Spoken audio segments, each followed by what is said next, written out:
SGR, good evening. Good evening, Eric. Yeah, we were expecting to get this decision. Judge Jackson had said that she would issue her ruling before the end of the day. It is 5:30 Eastern time, a little past, and we still don't have this decision. We've been refreshing Pacer, which is the court website, over and over. Still nothing yet, but ultimately what this will decide is the judge will decide if Don McGahn, the former White House counsel, will have absolute immunity, which would preclude him from testifying before Congress.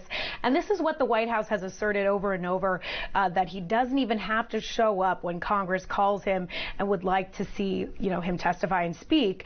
And ultimately, this decision will determine whether the White House will be able to continue utilizing that defense when Congress calls more and more witnesses before them to testify, like there's been a big interest in them doing that.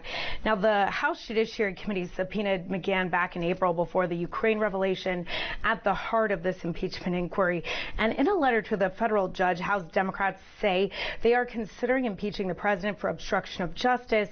And that, McGahn would really be a key witness because he spoke to special counsel Robert Mueller on that topic.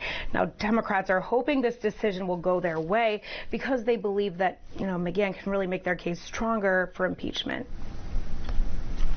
McGahn played a role of trying to curb President Trump's most outlandish behavior and ultimately ended up quitting because that was a tough job to do. So he might be able to point to whether there was advice to not do this because it could easily be construed as bribery. Now, even if McGahn is compelled to testify, he could still be able to assert executive privilege over his testimony. So Congress really might not be able to learn a lot from what he has to say because he can exert that privilege. Meanwhile, the White House still might be able to appeal any decision that is made. So really, this could drag out for months in the courts. Eric. So what does this ruling, Samantha-Jo, mean for former and actually current members of the president's inner circle who refused to go before Congress in the impeachment inquiry? Well, technically, whatever this ruling decides, it's not going to really, allow all these people to testify. We're talking about Mick Mulvaney, the president's current chief of staff, John Bolton, the national security advisor. These are all people that the Democrats really want to hear from right now.